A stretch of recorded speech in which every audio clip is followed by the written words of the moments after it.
Professor Sci-Fi has found another hidden masterpiece. They thought they had discovered a lost spaceship, but Professor Sci-Fi is here to explain why they actually opened a doorway to hell. Watch until the end to understand the terrifying secret behind Event Horizon. By the year 2015, people are doing very well and have built the first homes on the moon. In 2032, they start mining for treasures on Mars, and in 2040, a cool new spaceship called the Event Horizon goes to explore the edge of our solar system. But when it gets close to the planet Neptune, the ship completely disappears. 7 years go by. A scientist named Dr. Weir has a scary dream about a broken ship and lost astronauts. He keeps a photo of a woman named Claire on his desk because he misses her very much. He gets ready and joins a rescue ship called the Lewis and Clark for a top-secret mission. The crew doesn't know why the mission is a secret. The captain gives the plan, and the crew goes to sleep in special pods for the long trip. Doctors check on Weir while he sleeps. He gets a shot to help his body handle the fast travel, and his sleeping pod closes. The trip takes 56 days, and suddenly they arrive. Weir hears someone calling his name and wakes up. He gets out and looks around, seeing that the rest of the crew is still asleep, but he can still hear the voice. He walks to the control room and sees a woman in the pilot's seat who looks like Claire, but when she turns around, her eyes are gone. He starts screaming, and it turns out he was just having another bad dream inside his pod. The ship's doctors let him out and tease him, saying that everyone has bad dreams the first time they travel this way. Weir goes to the main room where the whole crew is meeting. One worker, Peters, is watching a video of her young son, and Captain Miller says he is sorry she had to leave her family for this job. Then the captain introduces the doctor to the team.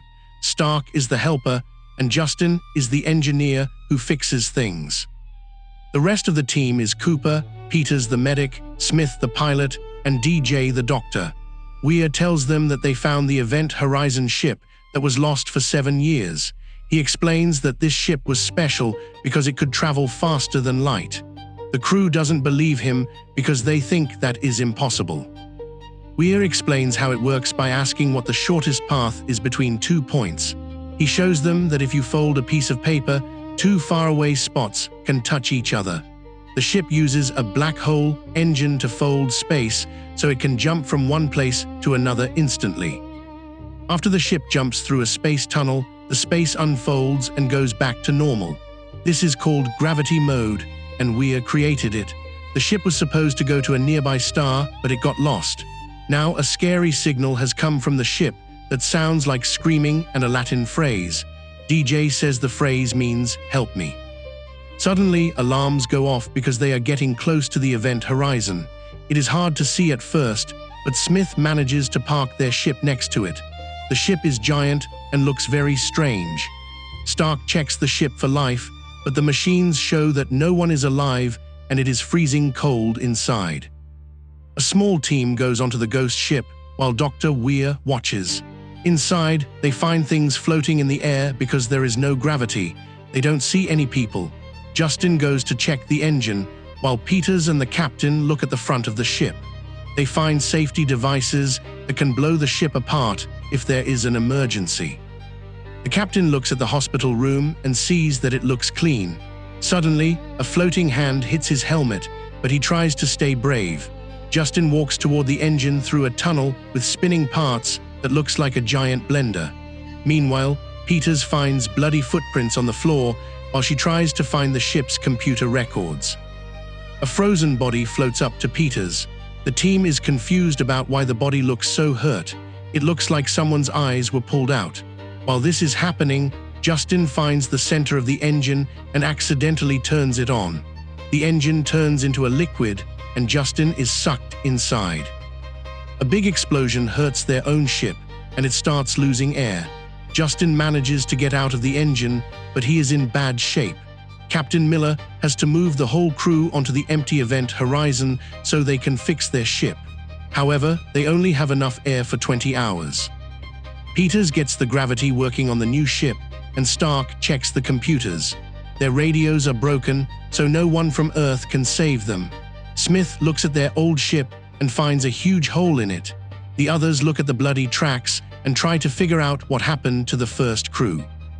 The doctors check on Justin, but he won't wake up. Cooper says he pulled Justin out of a liquid engine, but Weir thinks he is joking. Weir says that is impossible because of how the ship works. The men start to argue, but the captain stops them and asks the doctor to explain the engine again. The engine has 3 rings that make a black hole so the ship can travel anywhere.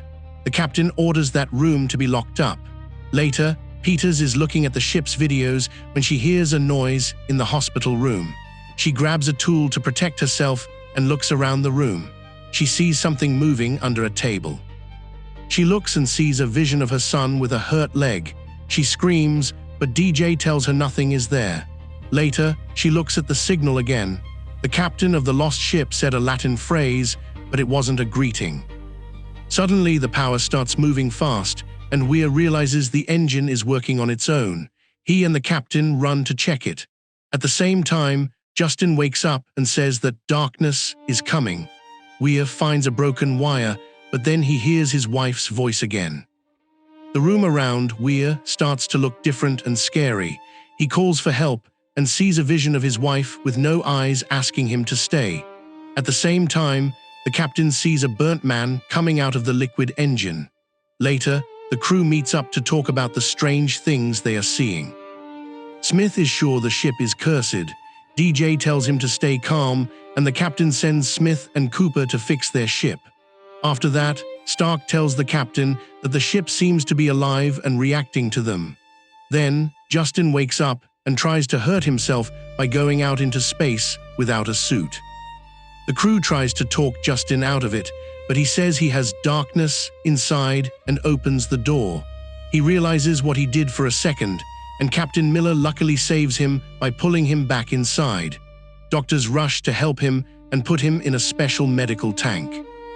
The captain says they have to act fast because they only have 4 hours of air left. They need to know what happened to the first crew. Stark remembers Justin's words about the darkness. Weir can't explain it and walks away, but the captain follows him. Miller says Weir built the ship, so he must know where it went for 7 years. But Weir doesn't have an answer. While walking, the captain hears the voice of a friend who died on his old ship. There was an explosion back then, and Miller couldn't save everyone. Miller promised never to lose another team member. It turns out the ship knows everyone's secrets and makes them see what they are afraid of. Then DJ admits he translated the Latin phrase wrong. It actually means, save yourself from hell. The ship went to a place outside our universe that was filled with evil. Cooper says the ship is fixed and they can leave. Peters finally opens the ship's video records, and what she sees is terrifying. The video shows that the first crew went crazy and started hurting each other. Miller tells his team to leave right away and plans to blow up the event horizon. Weir disagrees because he thinks the ship is alive and won't let them go. The crew gets their things to leave, but Weir stays because he feels at home. At the last second, Peters sees a vision of her son running. She chases him to a high bridge, and when he smiles, she steps toward him and falls to her death. Dr. Weir finds her and sees a vision of his wife. This makes him go completely crazy. He hurts his own eyes and becomes a bad person controlled by the ship.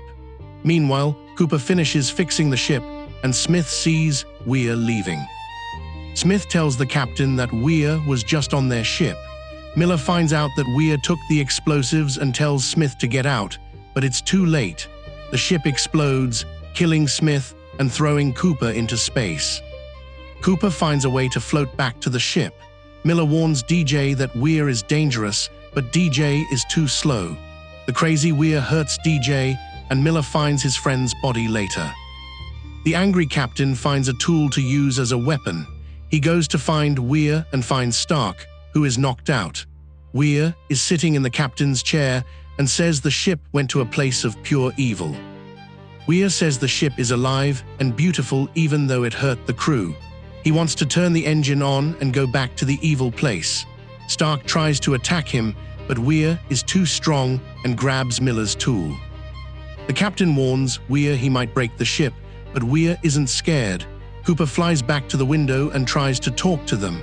Weir shoots at the window, and the air pulls him out into space. The captain luckily stays inside and saves Stark.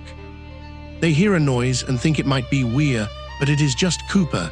Even though Weir is gone, the engine is still starting. Miller decides to blow up the middle of the ship so the front part can escape. They prepare to go into sleeping pods and send for help.